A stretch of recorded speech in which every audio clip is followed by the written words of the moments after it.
Well, good evening and welcome into a Friday edition of KC Sports Tonight. I am Mark Poulose. There he is, joined by the great Neal Jones, who is outside braving the elements at CPKC Stadium. Neal, I got a quick question for you. I know you just came back from sunny Florida, but is it hotter out there at CPKC Stadium today?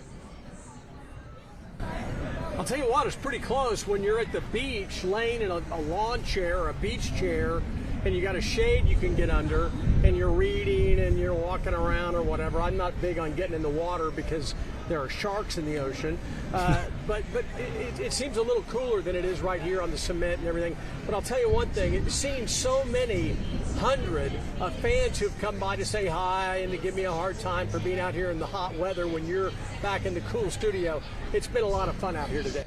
Well, I apologize to all the people that just had to get a visual of Neal at the beach. He brought it up, not me, but we got to talk about the matters at hand today. The KC Current host. I don't take my shirt off at the beach. I'm one of those guys who wears swim trunks and a T-shirt the entire time. Okay, shirt on at the beach is something I honestly cannot believe. I did not think we were going to talk about. We're just gonna keep it moving. Keep it moving. No one needs to hear the rest of the sentence. But here we go. The KC Current tonight hosts Angel City FC out at CPKC Stadium in Neal.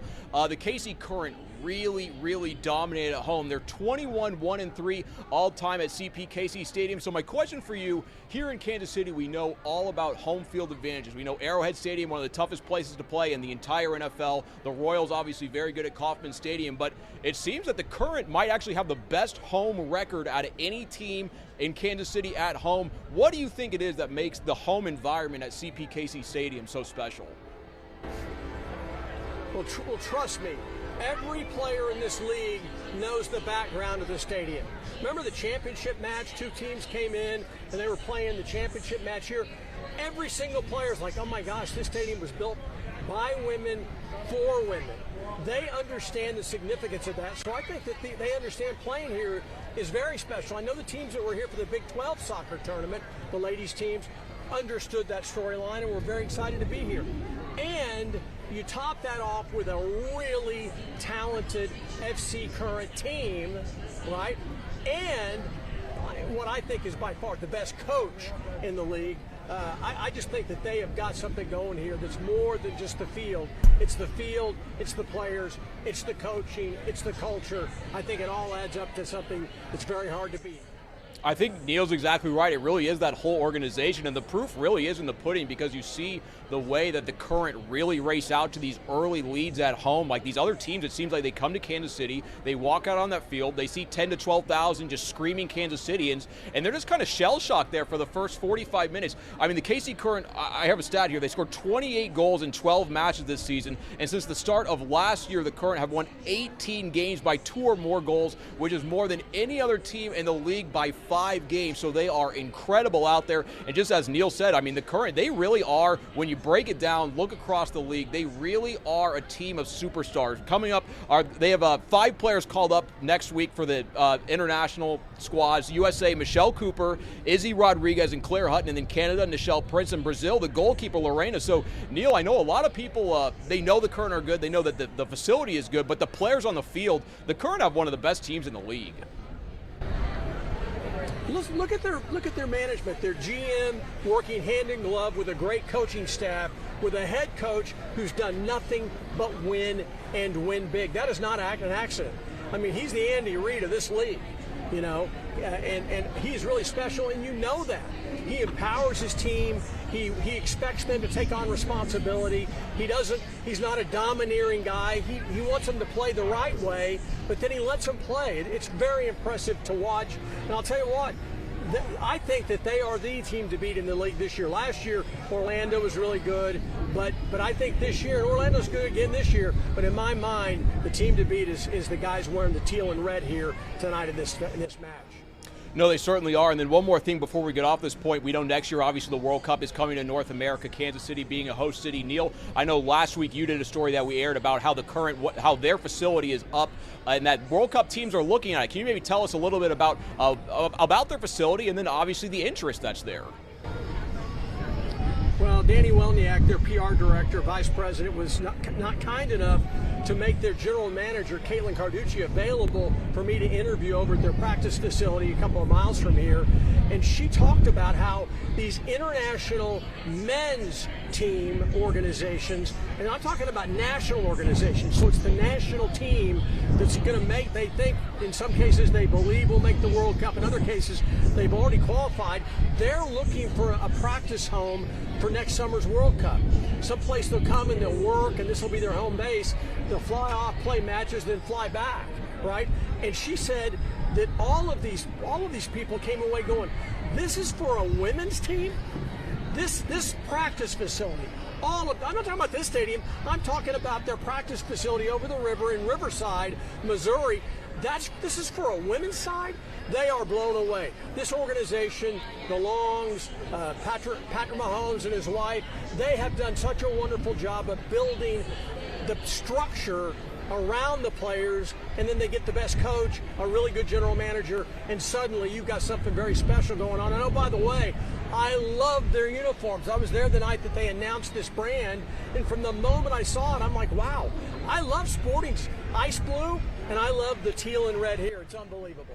No, it certainly is, and the KC Current certainly seem to be the it franchise of the NWSL. They're taking on Angel City FC tonight out there at CPKC Stadium. We'll recap of that tonight at 10. But moving on, we got to talk about some baseball here. The Royals, certainly the biggest topic of conversation among Kansas City sports fans this last couple days. A big sweep of the Texas Rangers. But entering that series, they were 4 games below 500, Neal. Now they're just 1 game below 500. So I'm going to ask you the question here. Going into this road trip, I think a lot of fans have maybe moved on to football season. Minicamp was this week. They're like, all right, we're going to go to the two of the last 3 Super Bowl winning team. We're going to go check in on them. My question for you, though, after the sweep of the Rangers, and especially the way that it looked with the homers, are you buying back in on this Royals team? Well, I said this on Wednesday when Gabe and I were talking about this stuff. I believe because of the situation surrounding this Royals franchise, the fact that they are going to have to convince voters or taxpayers or county officials somewhere. We don't know if it's Jackson County. We don't know if it's the county up north. We don't know if it's going to be in Johnson County or Wyandotte County over in Kansas. But eventually, sooner rather than later, they're going to have to impress them that we're for real and we want you to build us a stadium. You know, Missouri said we'll pay half of it. It's going to take more than that. It's going to take county help. For that reason, I believe that the ownership is going to say, you know what, we can't. The right thing to do might be to trade off 1 or 2 pieces to get younger guys who can play and start next year for us. Okay? I don't think they're going to do it. I think they are going to stay all in on this team. I think they'll try to be buyers. They're not going to spend billions because it just doesn't work that way in baseball in a smaller market. But I do think they're going to be as aggressive as they can be to build something around this team. And you mentioned it. It's not just that they beat the Rangers, they swept down there for the first time in 14 years. That's impressive. But it's also the manner in which they played. They had 7 home runs in 3 games after playing 6 straight games at home with no home runs. And Jack Caglione comes up with a 2-homer day. Does that mean he's back? Does that mean he's broken out of it? No, it doesn't. It means he had a good day. He had a really good day in a ballpark where the ball flies. But the bottom line is, as long as they keep hanging in there, I think there's only 4 teams in the wild card chase in the American League that have more victories than the Royals. So I think the Royals are kind of hanging around. And all it takes is a hot spell, and suddenly they're right in the middle of it. Yeah, Neal, they are just hanging around right now, just 1.5 games out of that 3rd wild card spot. So they do have that hot streak. They're going to vault right back up into playoff contention. One thing I thought was actually kind of funny, so yesterday Jack Caglione hitting those 2 home runs. Those 2 home runs are more than any Royals right fielder has hit all season, and he did it in 1 game. So it's good to see Jack Caglione get those 2 homers. Hopefully maybe the monkey's off his back. He feels a little less pressure, can continue to develop here at the big league level. But I think going into this series earlier this week against the Texas Rangers, Rangers. A lot of fans were kind of questioning where this team was going. There was the closed-door players-only meeting on Saturday after the loss to the A's, and a lot of people were kind of wondering who was going to step up for this Royals team, who was going to emerge as a leader. But we saw Salvador Perez step up. We saw Bobby Witt Jr. step up. We saw Vinny Pasquantino step up. We saw Michael Garcia and then Jack Caglione all step up. And these are big, major contributors to this team who maybe weren't playing up to their potential, maybe now returning to that form. And guys, if some of these guys can just continue to, kind of get back to who they are, I think it'd be good news for the Royals. But more good news for the Royals is that although maybe their pitching staff hasn't been able to carry the load as much as it was earlier in the season, they still have the fourth best ERA in all of baseball. And Neal, I have one stat here that I think is going to surprise you. So since May 1st, the Royals have the fourth best batting average in all of baseball. Does that add up to you? Since May 1st, the Royals, fourth best batting average in the MLB. How often have we seen them lose games, not because they didn't get hits, but because they didn't get hits with people in scoring position? There's the next stat. Or 2 for 11 or something with men in scoring position. They have 9 hits and they score 2 runs. And let me tell you something, they've won some games. They won one of the games down in Texas where Texas out-hit them, but the Royals got bigger hits when they needed to. And of course, they've also had the last 2 games, they've had home runs, multiple home runs, and that is the great equalizer. They haven't hit home runs, hard to score runs. Yeah, and I know after yesterday's game, Matt Quatrero was really happy to see that the Royals have started to hit for power. He's like, we knew it was going to happen at some point. Maybe it is happening here at Globe Life Park, and we can just kind of take this, and this is what we're going to be for the rest of the season. So we're going to kind of have to see how the Royals go, but then starting that 3-game set tonight out at the San Diego Padres. One note, it's a big night for streaming because that Royals-Padres game is on Apple TV Plus, and the current against Angel FC is on Amazon Prime. So if you're going to watch these games tonight, you're going to have streaming, or you can watch on KCTV5 News tonight at 10. We'll have a full recap of those games. But our last topic of conversation today has to do with the end of minicamp and a lot of talk that's been sitting around the Chiefs' first-round pick, the left tackle Josh Simmons out of Ohio State, a guy that was really projected to be a top 5 or 10 pick, but he had a torn patellar tendon in his knee, caused him to miss some of the season, slide in the draft. The Chiefs able to scoop him up at 32. 31 teams did not pick this guy, but the Chiefs did with the 32nd and final pick in the first round. Neal, we're hearing all the good things coming out of training camp. Everyone's saying he's ahead of schedule. Josh Simmons, he's working out with the team. Kind of my question for you, are you buying into this talk that he'll be ready for training camp? And do you think, looking into the season, game 1, do you think Josh Simmons could be ready to go, full go, nothing? I mean, he's going to have to stop all world defenders. Will he be ready? Andy Reid knows a lot more about football than I do, but forgive me if I am a little skeptical. 1 year ago, we believed that the Chiefs had their left tackle, Kingsley Suamataia. He's the guy. Gosh, he's so physical. He's a big, strong guy, and if he doesn't work out, we got Wanye Morris. One of those guys will surely work out, and they anointed Kingsley as their starter. He only played 1 series or whatever in the first preseason game. He didn't need to play. He's in the starting lineup. Well, guess what? It ended up being the biggest disaster, arguably, of Andy Reid's time in Kansas City. The inability to protect Patrick Mahomes drug them down, and yes, they won 15 games, and yes, they waited all the way to the Super Bowl, but we also saw the manner in which they had to win games. The quarterback's running around for his life, right? So I'd like to see Josh Simmons play in a game. I'd like to see him play with full contact. You cannot judge offensive or defensive linemen or linebackers or running backs for that matter. You can't judge them in shells when they can't hit. Heck, how many guys have looked great over the years? They put the pads on, they get up to camp, they don't look so good. They get in a preseason game, they don't look so good, and they don't even play in games because they're terrible. No, the media loves it. The internet people love it. It gets them clicks. It gets people tuning into sports talk radio. The can't-miss prospect that just came out of nowhere. Well, they usually miss. So I'd like to see how he does with the pads when he's having to get hit in the mouth and hit people in the mouth. And certainly, before he was injured, he was viewed as being the best offensive tackle that would be going into the draft. So I'm not questioning that, but let's see how his knee holds up. Let's see if he has swelling. Let's see if he doesn't get dinged. Let's see how he does, because playing tackle in the NFL is not easy rookies, even if they're really, really talented.